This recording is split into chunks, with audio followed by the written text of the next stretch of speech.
محمد پروردگار عالم قرآن مجید میں ارشاد فرماتا ہے کہ اے ہمارے حبیب اپنی امت سے کہہ دیجئے کہ ہم تبلیغ رسالت کے بدلے میں کوئی احسان نہیں چاہتے، کوئی بدلہ نہیں چاہتے، ہمیں کسی بھی قسم کی کوئی مزدوری نہیں چاہیے ہے، ہمیں تو صرف اور صرف اپنے قرابت داروں کی محبت چاہیے۔ عزیزان گرامی، یہ آیہ مبارکہ جو آیہ مودت کے نام سے مشہور ہے، جس آیہ مبارک میں پروردگار عالم نے حکم دیا اپنے حبیب کو اور رسول اللہ نے اجر رسالت میں اہل بیت کی محبت مانگی۔ رسول تھے، آخر وقت میں مسلمانوں کے حالات اچھے ہو گئے تھے، وہ پہلے جیسے حالات نہیں رہے کہ فاقے ہو رہے ہیں، پیٹ کا پتھر بندھے ہوئے ہیں، وہ حالات نہیں تھے۔ رسول اجر رسالت میں جو بھی مانگتے ان کو مل جاتا، یا بعد میں بھی صبح قیامت تک کے لیے لوگ اجر رسالت ادا کرتے۔ اگر رسول دولت مانگتے تو نام رسول پر دولت والے اجر رسالت ادا کرتے، اگر رسول طاقت مانگتے تو طاقتور اجر رسالت ادا کرتے، یا رسول اور کوئی شے طلب کرتے تو وہ بھی امت ان کو دیتی، ادا کرتی اور اجر رسالت ادا کرتی۔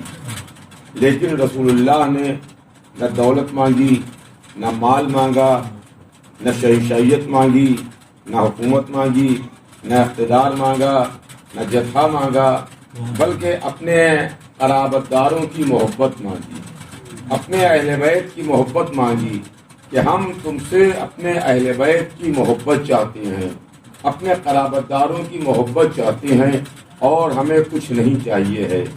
عزیزان گرامی، اب یہ تو سوچنے کی بات ہے کہ رسول وہ شے مانگ رہا ہے جو چیز ہر انسان کے بس میں ہے اور ہر انسان کے اختیار میں ہے۔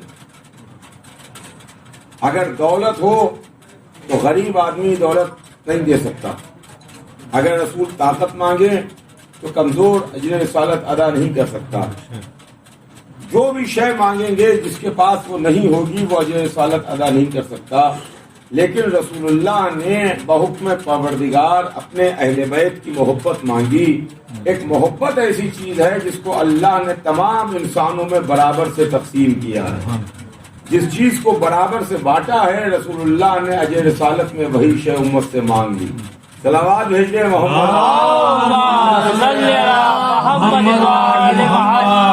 ورنہ یہ وہ ہیں جن کو دولت کی ضرورت نہیں ہے، حکومت کی ضرورت نہیں ہے، سلطنت اور اقتدار کی ضرورت نہیں ہے۔ ایک دن جناب جبرائیل حضور سرور کائنات کی خدمت میں ایک تشت میں دو چیزیں لیے ہوئے آئے کہ اللہ نے بات تحفہ درود و سلام کے کہلوایا ہے کہ میرے حبیب اس میں سے آپ ایک چیز منتخب کر لیجئے، ایک چیز لے لیجئے، ایک چیز چھوڑ دیجئے۔ ایک تو پوری دنیا کی حکومت و شہنشاہیت ہے بلا شرکت غیرے، پوری دنیا کے آپ اکیلے بادشاہ ہوں گے، یا تو آپ بادشاہت لے لیجئے یا آپ میری عبدیت اور بندگی لے لیجئے۔ آپشن رسول کے سامنے تھا، دونوں چیزیں اللہ ہی نے بھیجی تھیں، حکومت بھی اللہ ہی کی طرف سے آئی تھی، بندگی بھی اللہ ہی کی طرف سے آئی تھی۔ جبرائیل لے کے آئے، حضور سرور کائنات نے کہا جبرائیل حکومت لے جاؤ، ہمیں حکومت نہیں چاہیے ہے، ہمیں اقتدار نہیں چاہیے ہے، ہمیں بادشاہت و شہنشاہیت نہیں چاہیے ہے، تم یہ حکومت لے جاؤ اور تم بندگی چھوڑ جاؤ، عبدیت چھوڑ جاؤ۔ رسول اللہ نے عبدیت لے لی، حکومت کو چھوڑ دیا، جس کا نتیجہ یہ ہوا کہ اللہ کو عبدیت محمد اتنی پسند آئی، اتنی پسند آئی، اتنی پسند آئی کہ نماز میں رسالت محمد سے پہلے عبدیت محمد کا ذکر ہوتا ہے۔ صلوات بھیجے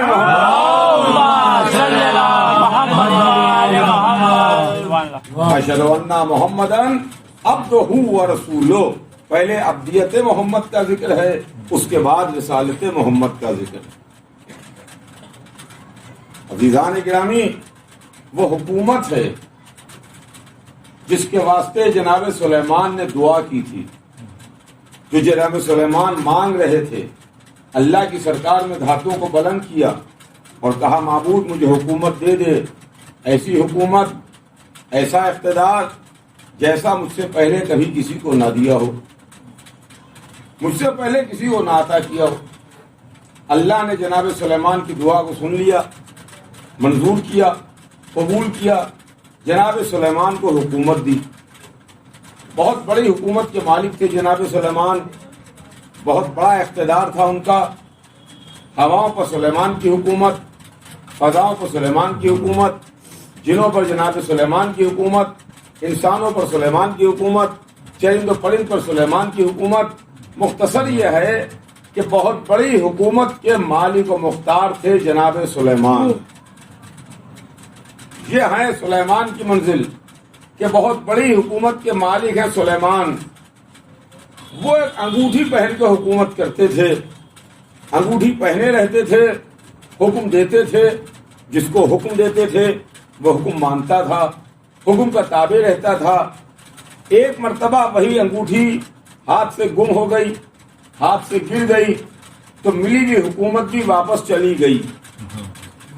جب ہاتھ میں انگلی میں انگوٹھی نہیں رہی تو جس کو حکم دیتے ہیں حکم ماننے کو تیار نہیں ہے، جس کو آرڈر دیتے ہیں وہ قبول کرنے کو تیار نہیں ہے۔ اب ایک عام انسان کی حیثیت سے جناب سلیمان ہیں، نہ ہواؤں پر حکومت، نہ فضاؤں پر حکومت، نہ چرند پر حکومت، نہ پرند پر حکومت، نہ جنوں پر حکومت، نہ انسانوں پر حکومت۔ قرآن سے پوچھیے، قرآن آپ کو پورا واقعہ بتا دے گا اور سنا دے گا۔ لیکن جب دوبارہ وہ انگوٹھی مل گئی، کوئی بھی انگوٹھی واپس آ گئی تو یہ حکومت بھی جناب سلیمان کو واپس مل گئی۔ جیسے ہی انہوں نے انگوٹھی پہنی، اب جس کو حکم دیتے ہیں وہ حکم ماننے کے لیے تیار ہے، جس سے جو کہتے ہیں وہ آرڈر ماننے کے لیے تیار ہے۔ حکومت جناب سلیمان کو دوبارہ پھر مل گئی تو یہ ماننا پڑے گا کہ یہ انگوٹھی کی برکت اور انگوٹھی کی کرامات اور انگوٹھی کی وجہ سے جناب سلیمان کے اختیار میں ہر شے تھی۔ اب پہچانیے آپ کے حضور سرور کائنات کے وسیع کی منزل کیا ہے، علی کی منزل کیا ہے۔ جس انگوٹھی کو پہن کے جناب سلیمان حکومت کرتے تھے، اسی انگوٹھی کو مولا علی نے حالت رکوع میں سائل کو زکات دے دی تھی۔ وہی انگوٹھی سائل کو علی نے دے دی۔ جب سائل مسجد میں آیا، کچھ مانگا، علی حالت رکوع میں تھے، علی نے انگلی کا اشارہ کیا، سائل علی کے ہاتھ سے انگوٹھی لے کے چلا گیا۔ یہ انگوٹھی کوئی وہ انگوٹھی نہیں تھی جس میں کوئی پتھر جڑا ہو، کوئی نگینہ جڑا ہو، کوئی قیمتی اسٹون لگا ہوا ہو۔ یہ انگوٹھی وہ تھی جس پر نقش اسم اعظم الہی تھا، اسم اعظم الہی تحریر تھا۔ وہ انگوٹھی مولا علی نے حالت رکوع میں سائل کو دے دی۔ اب دنیا کے لیے حکومت تو کوئی بڑی چیز ہے، حکومت کے لیے لڑائیاں بھی ہوتی ہیں، حکومت کے لیے جنگیں بھی ہوتی ہیں، حکومت کے لیے بیٹا باپ کو قید کرتا ہے، بھائیوں کو قتل کرتا ہے، حکومت کے لیے شہروں میں آگ لگا دی جاتی ہے، بے گناہ انسانوں کو قتل کیا جاتا ہے۔ لیکن یہی وہ حکومت ہے جو علی خلائق خدا میں خیرات کر دیتے ہیں، یہی وہ حکومت ہے جو حضور سرور کائنات واپس کر دیتے ہیں۔ صلوات بھیجیں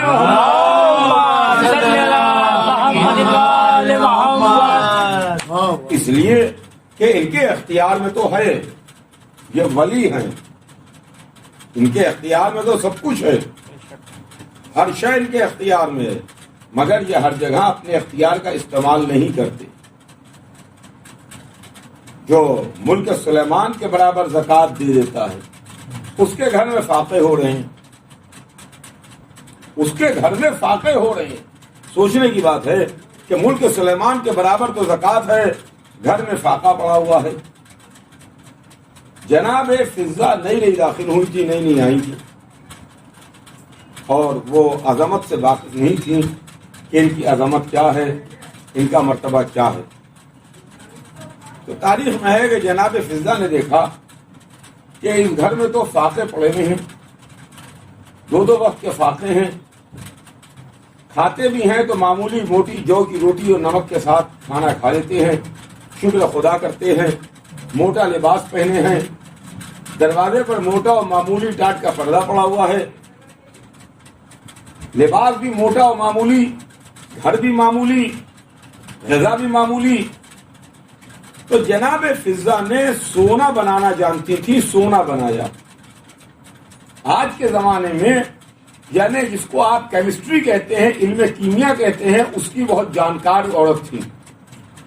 انہوں نے سونا بنایا اور سونا بنا کے مولا علی کی خدمت میں پیش کیا۔ یہ سوچ کے علی کو دیا اور کہا کہ یا علی یہ سونا ہے، اسے آپ لے جائیے، بازار میں فروخت کیجئے، اس سے واپس پیسے ملیں گے، جس سے گھر کی غربت دور ہوگی، گھر کی پریشانی دور ہوگی، گھر کے اندر جو بھوکمری کا عالم ہے یہ دور ہوگا۔ یہ سوچ کے فضہ نے سونا بنا کے مولا علی کی خدمت میں پیش کیا۔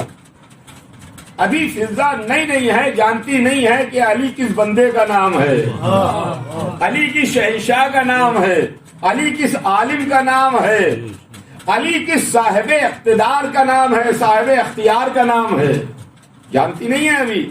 سونا بنا کے مولا علی کے ہاتھ میں دیا، کہا یا علی لیجیے، لے جا کے بازار میں بیچ آئیے۔ مولا علی نے سونا لیا، سونا لے کے سونے کو دیکھا، غور سے دیکھا، الٹا پلٹا چاروں طرف سے اس کو غور سے دیکھا، اور غور سے دیکھنے کے بعد فضہ سے کہا فضہ اگر اس کو تم تھوڑا اور تپا لیتی تو اس میں اور چمک پیدا ہو جاتی، سنیے گا، اور چمک پیدا ہو جاتی۔ جیسے ہی یہ کہا تو فضہ چونکی۔ ان سے جو علی نے گفتگو کی وہ ٹیکنیکل گفتگو کی کہ اگر تپا لیتی، اگر یہ کر لیتی، اگر وہ کر لیتی تو اور اچھا ہو جاتا، اور چمک پیدا ہو جاتی، اس کے اندر اور بھی اس کی وزن اور بھی اس کی وقت بڑھ جاتی۔ تو جب مولا علی نے ان سے بات چیت کی تو وہ حیرت زدہ رہ گئی، کہنے لگی یا علی اس کا مطلب تو یہ ہے کہ کیا آپ بھی سونا بنانا جانتے ہیں؟ آپ بھی سونا بنانا جانتے ہیں؟ نہ علی نے ہاں میں جواب دیا نہ نہیں میں جواب دیا، بلکہ علی نے زمین پر ٹھوکر ماری، کہا فضہ ذرا دیکھو تو زمین کو۔ فضہ نے دیکھا تو سونے کی نہر بہ رہی تھی، ایک سونے کی نہر بہ رہی تھی۔ وہ سونے کا ٹکڑا لیا، سونے کا ٹکڑا لے کر کے اس نہر میں ڈال دیا، زمین کو حکم دیا، زمین پھر جڑ گئی۔ فضہ حیرت میں ہے۔ ایک مرتبہ علی نے کہا فضہ پریشان نہ ہو، ہمارے اختیار میں سب کچھ ہے مگر اس کو ہم اپنی ذات کے لیے استعمال نہیں کرتے۔ تشریف لے آئیے، ایک صلوات بھیجیں محمد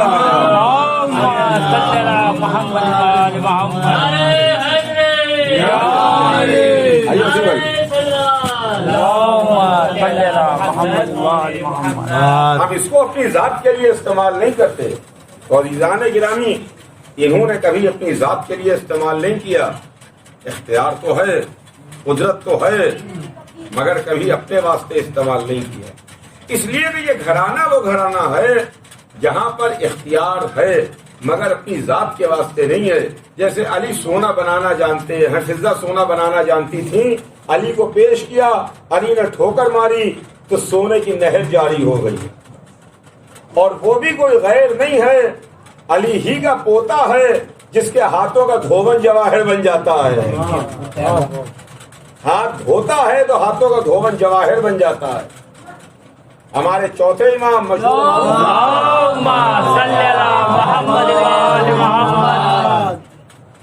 کہ ایک شخص تھا، وہ ہر سال امام کی خدمت میں آتا تھا، زیارت کرتا تھا امام کی، امام کو تحفہ لا کے دیتا تھا۔ ایک سال اس کی زوجہ نے کہا کہ ہر سال تم کسی کے لیے تحفہ لے کے جاتے ہو، وہ پلٹ کے تم کو تحفہ نہیں دیتا، اس کے جواب میں تم کو کچھ نہیں دیتا۔ تو اس نے اپنی بیوی کو منع کیا، کہا ایسا نہ کہو، ہم جس کے لیے لے کے جاتے ہیں اس کو ہمیں تحفے کی ضرورت نہیں ہے، اس کو حاجت نہیں ہے۔ خیر واقعہ ہو گیا، حج کا زمانہ آیا، یہ شخص پھر امام کی خدمت میں آیا، حج کرنے آتا تھا، امام کی زیارت کرنے آتا تھا، پھر آیا امام کی خدمت میں، دسترخوان بچھا، اس نے کھانا کھایا. جب ہاتھ دھونے کی منزل آئی تو امام نے چاہا کہ اس کے ہاتھ پر پانی ڈالیں تو یہ ہاتھ جوڑ کے کھڑا ہو گیا. فرزند رسول یہ تو ممکن نہیں ہے کہ آپ پانی ڈالیں اور میں ہاتھ دھوؤں، بلکہ میں پانی ڈالتا ہوں، آپ ہاتھ دھوئیے، آپ ہاتھ دھوئیے. کہ ایک مرتبہ اس نے پانی ڈالنا شروع کیا، امام نے ہاتھ دھونا شروع کیے. تشت رکھا ہوا تھا، آفتابہ رکھا ہوا تھا، اس میں کچھ پانی گرا. کہ ایک مرتبہ امام نے اس شخص سے کہا کہ دیکھو آفتابے میں کیا ہے. اس نے کہا آقا اس میں پانی ہے، اس میں پانی ہے. کہانی غور سے دیکھو. اب جو دوبارہ اس نے دیکھا کہ آقا اس کے اندر تو ہمیں یاقوت نظر آ رہے ہیں. دوبارہ پھر امام نے ہاتھ دھوئے، پھر اس سے کہا کہ دیکھو کیا ہے. اس نے کہا آقا پانی ہے. امام نے کہا غور سے دیکھو. کہا آقا اس میں تو ہمیں موتی نظر آ رہے ہیں. یہاں تک کہ پورا تشت بھر گیا. امام ہاتھ دھو رہے ہیں. پھر امام نے اس سے کہا کہ دیکھو کیا ہے. وہ کہتا ہے آقا اس میں ہمیں پانی نظر آ رہا ہے. امام نے پھر دوبارہ کہا کہ غور سے دیکھو. اب جو دوبارہ دیکھا کہ آقا اس میں تو لال شب چراغ نظر آ رہے ہیں. تو یہ ہاتھ دھوتے جاتے ہیں، ہاتھوں کا دھون جواہر بنتا جاتا ہے، موتی بن رہا ہے، یاقوت بن رہا ہے، لال شب چراغ بن رہا ہے، ہاتھوں کا دھون جواہر بن رہا ہے. اب عزیزان گرامی یہ واقعہ تاریخ میں لکھا ہوا ہے. اب اس کے علاوہ معاملہ یہ ہے کہ یہ بات پڑھی جاتی ہے کہ صاحب جو عزاداروں کے آنکھوں سے نکلنے والے آنسو موتی بن جائیں گے. غم حسین میں جو آنسو بہتا ہے یہ آنسو موتی میں تبدیل ہو جائے گا. تو کچھ لوگوں کو یقین نہیں آتا کہ بھئی پانی کیسے موتی میں بدل جائے گا، پانی کیسے جواہرات میں بدل جائے گا. وہ ان کا اختیار جانتے ہی نہیں ہیں. اگر ان کے ہاتھ کا دھون جواہر میں بدل سکتا ہے تو ان کے غم میں نکلا ہوا آنسو بھی موتی بن جائے گا.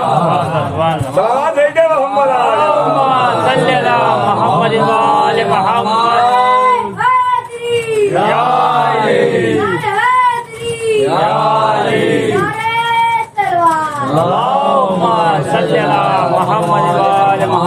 تو عزیزان گرامی میں عرض کر رہا تھا کہ رسول اللہ نے شاہیت کو چھوڑ دیا اور جبرائیل ہمیں تشت میں وہ شے دے دو جو ابدیت.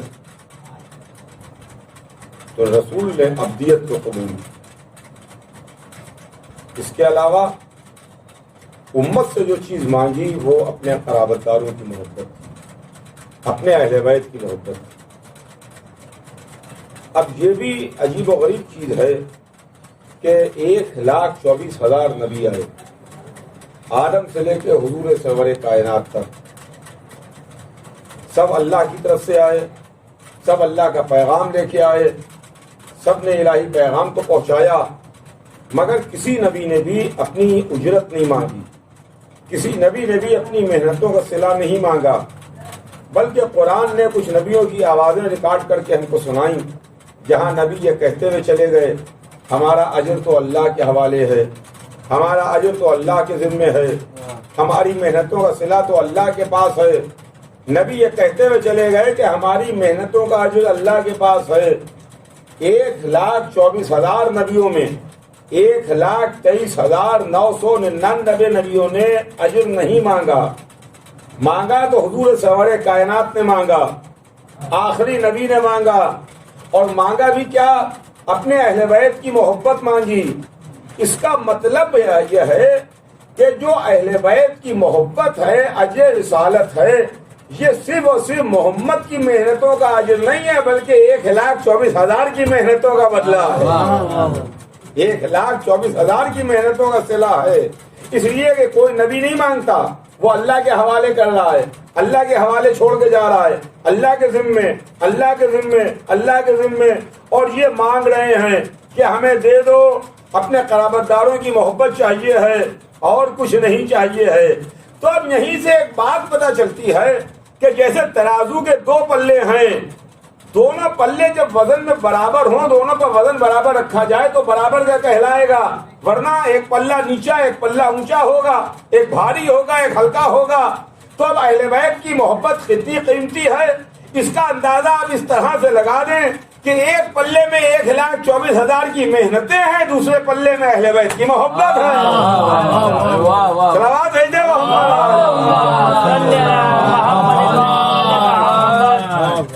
اللہ سلکم علیہ اجرن الا المودۃ فی القربى. ہمیں کچھ نہیں چاہیے. اور پھر عزیزان گرامی، یہ محبت اہل بیت ہے خدا سے، اس لیے کہ محبت بھی کچھ ظاہر داری چاہتی ہے، دکھاوا چاہتی ہے.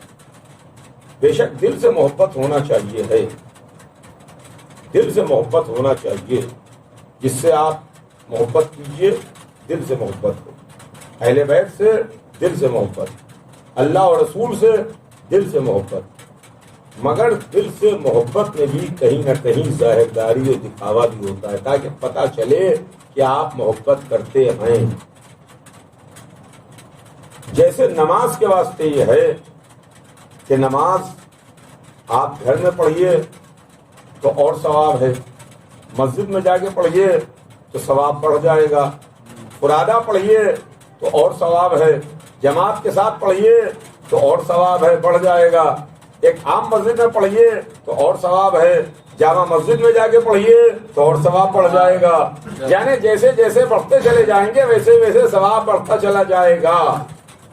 ایک صاحب تھے، انہوں نے کہا کہ بھائی یہ سب ہم سے دکھاوا نہیں ہوتا، یہ ظاہرداری ہمیں اچھی نہیں لگتی کہ صاحب نماز پڑھیں، وضو کریں، مصلی پر آ کے کھڑے ہوں، ایک خاص طرف رخ کر کے کھڑے ہوں، ایک خاص ٹیکسٹ پڑھیں، ایک خاص انداز میں اٹھیں بیٹھیں، مسجد میں جائیں، جماعت میں جائیں، مسجد جامعہ میں جائیں. یہ سب ہم سے دکھاوا نہیں ہوتا، یہ ہمارے اور اللہ کے بیچ کی بات ہے. اللہ دل کا حال جانتا ہے، دل کی گہرائیوں سے واقف ہے. اللہ ہمارا دل دیکھ رہا ہے، ہماری نیت دیکھ رہا ہے، ہمارا خلوص دیکھ رہا ہے. ہم اس طریقے سے نماز نہیں پڑھیں گے، بلکہ ہم تو بستر پر لیٹے ہی لیٹے نماز ادا کر لیں گے. صبح کی نماز مؤذن کی آواز کانوں میں آئی، بجائے اس کے کہ اٹھیں، جا کے وضو کریں، مصلی پر آ کے کھڑے ہوں، نماز پڑھیں. ان کا یہ سب ہم کو نہیں آتا. ہم کو بس یہ ہے کہ خلوص ہے، نیت بس فی سبیل اللہ ہونا چاہیے ہے. ہم بستر پر لیٹے ہی لیٹے نماز ادا کر لیں گے، اس کے لیے بستر سے اٹھنے کی ضرورت بھی نہیں ہے. علماء اسلام سے پوچھیے آپ مذہب کیا کہتا ہے، ان کا یہ نماز ہوئی نہیں، اس کو نماز کہتے ہی نہیں ہے. یہ تو پاگل پن ہے. نماز کے لیے جائیے، وضو کیجیے، آئیے کھڑے ہوئیے، ایک خاص طرف رخ کر کے، کچھ نہ کچھ ظاہرداری بھی ہونا چاہیے. تو پتہ یہ چلا کہ محبت میں کچھ نہ کچھ ظاہرداری بھی ضروری ہے. اب وہ لوگ جو یہ کہتے ہیں کہ ہم سیدنا حسین کا غم دل سے مناتے ہیں، ہم سے ظاہرداری نہیں ہوتی، تو پھر نماز بھی دل سے پڑھنا چاہیے، ظاہرداری نہیں ہونا چاہیے.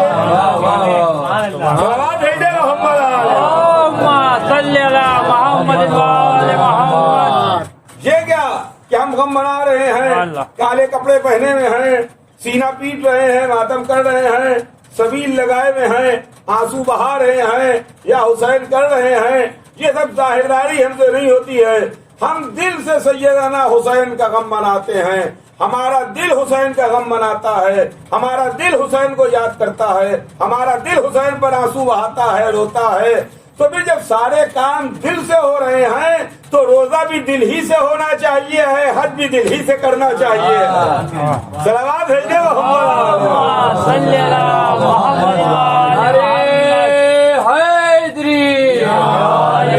بلند نعرہ سلوات. یہ ہے عزیزان گرامی محبت کا نام، اور یہی محبت اور عقیدت ہے اور یہ جذبہ ہے جو چاہنے والوں کو کھینچ کے لاتا ہے. آج شب اربعین ہے، جگہ جگہ مجلسیں ہیں، اس محلے میں بھی مجلسیں ہو رہی ہیں، اور ابھی مجھے بھی مسلسل کئی مجلسیں پڑھنا ہے. لہذا بات کو میں مختصر کروں اور تمام کروں. اس لیے کہ دیکھیے یہ امام حسین علیہ السلام کا اور یہ محبت ہی کی دین ہے. وہ بھی اللہ کی محبت تھی جس محبت میں جناب ابراہیم نے اپنے بیٹے اسماعیل کے گلے پر چھری رکھی. محبت خدا میں ابراہیم نے اسماعیل کے گلے پر چھری رکھ کے چھری کو چلایا. وہ الگ بات ہے کہ دمبا آ گیا، اسماعیل بچ گئے. اور وہ بھی حسین ابن علی کی اللہ سے محبت تھی جس میں حسین ابن علی نے اپنا پورا بھرا گھر راہ خدا میں قربان کر دیا. پورا بھرا گھر راہ خدا میں دے دیا. مگر دو چیزیں ہیں، ایک حج ہے، ایک محرم ہے. حج میں واجب کی زنجیریں ڈال کے بلایا جاتا ہے. حج میں واجب ہے. جو حضرات حج کر چکے ہیں وہ میری اس بات کی گواہی دیں گے کہ حج کرنے کے لیے جائیے آپ تو پانی بھی آپ کو خرید کے پینا پڑتا ہے. پیاس لگی ہے، ایسا نہیں ہے کہ کہیں کے اوپر پانی لگا ہوا ہے، ٹھنڈا پانی ہے، واٹر کولر رکھے ہوئے ہیں، ٹھنڈی بوتلیں رکھی ہوئی ہیں، آپ جائیے جا کے پانی پی لیجیے. لیکن خدا کی قسم کیا کہنا کربلا کا، کیا کہنا کربلا کا.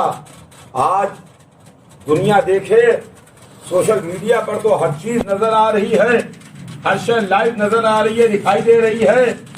وہ جگہ،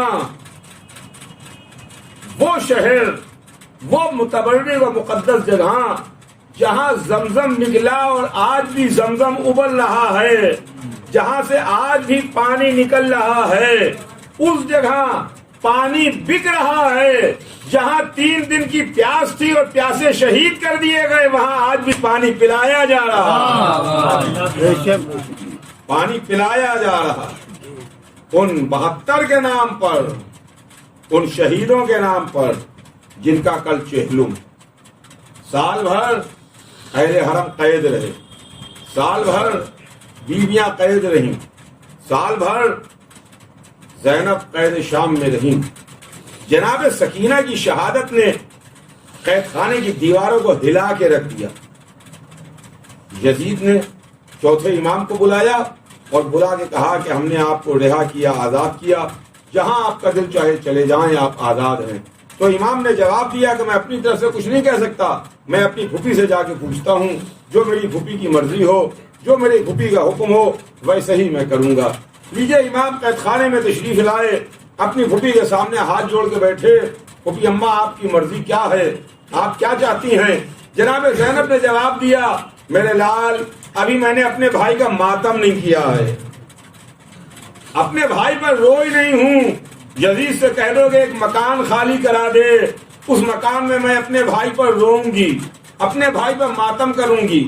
ایک تو مکان خالی کروا دے، دوسرے اس نے جو سامان لوٹا ہے وہ سامان ہمیں واپس کرا دے، وہ چادریں ہمیں واپس مل جائیں، وہ سامان ہمیں واپس مل جائے. لیجیے جو زینب کہہ رہی تھی وہ یزید مان رہا تھا، اس کو یزید کو ماننا پڑا. اس کا مطلب یہ ہے کہ زینب شام کو فتح کر کے جا رہی ہیں، شام کو جیت کے جا رہی ہیں. ورنہ قیدیوں میں یہ نہیں ہے کہ قیدی جب رہا ہوں تو وہ اپنی شرطیں سامنے رکھیں، اپنی شرطیں منوائیں. یزید نے شرطیں مانی. ایک مکان خالی ہوا، سیدانیاں اس مکان سے نکلی، قید خانے سے نکلی اور اس مکان میں آئیں جو مکان حسین پر رونے کے لیے خالی ہوا تھا. بیویاں اس مکان میں آئیں، زینب آئیں، ام کلثوم آئیں، ام لیلا آئیں، ام فرما آئیں، ام رباب آئیں، سیدانیاں آئیں جو مکان حسین پر رونے کے لیے خالی ہوا تھا. میرا دل کہتا ہے کہ اس مکان میں زینب نے حسین سے پہلے سکینہ پر آنسو بہائے ہوں گے. شاید زینب نے کہا، او سکینہ آ جاؤ آگے، اپنے بابا کا ماتم کر لو، اب کوئی رونے سے منع کرنے والا نہیں ہے، یہاں رونے سے روکنے والا نہیں ہے. شاید اس مکان میں واہ حسینہ سے پہلے واہ سکینہ کی آوازیں بلند ہوئی ہوں گی. شاید بیویوں نے سکینہ کو یاد کیا ہوگا، وہ بچی جو رونے کی تمنا لیے ہوئے دنیا سے سدھار گئی. واہ حسینہ، واہ مظلومہ کی صدائیں.